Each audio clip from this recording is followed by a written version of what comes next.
Welcome guys to another episode. I know lately I wasn't really active on YouTube and I wasn't really releasing a lot of videos, and because to be honest I was lazy, and the other thing is I didn't really had money, and the third is because I sent the car to a body shop, and it's taking more than I expected. I mean, it's not a big issue since I don't have money. I don't have to pay for that often. So in today's episode, I'm going to show you guys a quick sneak peek about the car. How does it look like? Because I got a very short video from the body shop guy. So I'm going to show you guys that first. And right after that, I'm going to show you the parts that I got for the build. And it is insane. They look really good, shiny and and high performance stuff. So first, let's check out the video, and then I'm going to show you guys all the parts.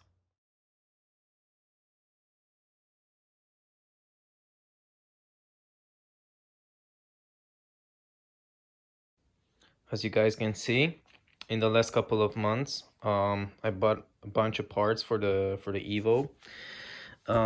First I want to show you guys the Wiseco connecting rods. This is the Boostline, and I told the machine shop to engrave the numbers in them.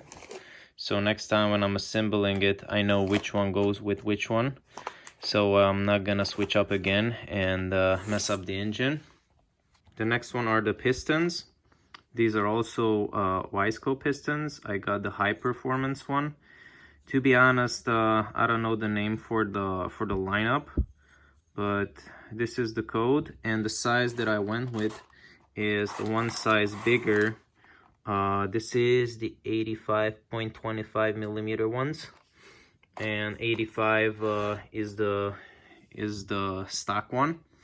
So this is the next size up. But the guy from the machine shop told me that if you message the company Wiseco, and you don't want to go too crazy on boring to the next piston size, you can send them the specs, and they can make you custom made pistons. Shouldn't be too much more expensive than the stock ones.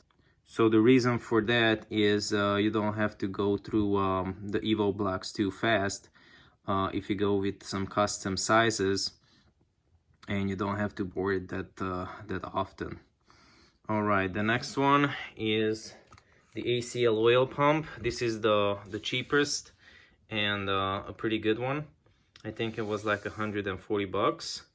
And as you can see above that, I bought the balance shaft elimination kit. Basically, it's the shaft itself that's replacing that huge rod that goes over here, and the block off cap for over here. That was like 30 bucks.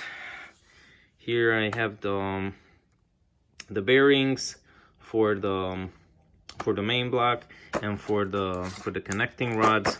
These are King bearings. They're pretty good. And I went with the Supertech valve, exhaust valves, and the intake valves, because they are pretty old. So there's a lot of carbon deposit on the valves. So I'm like just refreshing it, since it's a big ass build. I don't want to go cheap on the top end. I'm even replacing the valve guides. I also bought all of them. It's right here. So so basically these are the new and the performance parts.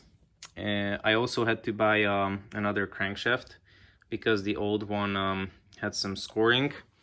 Let me show you. So this is the old crankshaft, and as you can see, there's some pretty deep scoring. I mean, I can feel it with my fingernail. I mean, barely, but I can still feel it. So I just got another one, which is tucked away under a t-shirt over here.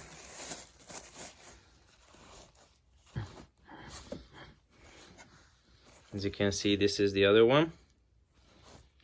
And here's the block. It's still wrapped in plastic. And probably in the next video, I'm going to start assembling the block, the bottom end, and I'm going to sand the head with the new valves and the valve guides, so they can press it in and mount all the valves. I'm still thinking about if I should get some new springs. I would probably get some new valve springs.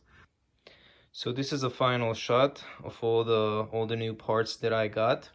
I still have to buy the gasket kit, the head gasket, the intake, the exhaust, and all the gaskets for the block. So see you guys in the next video. Peace.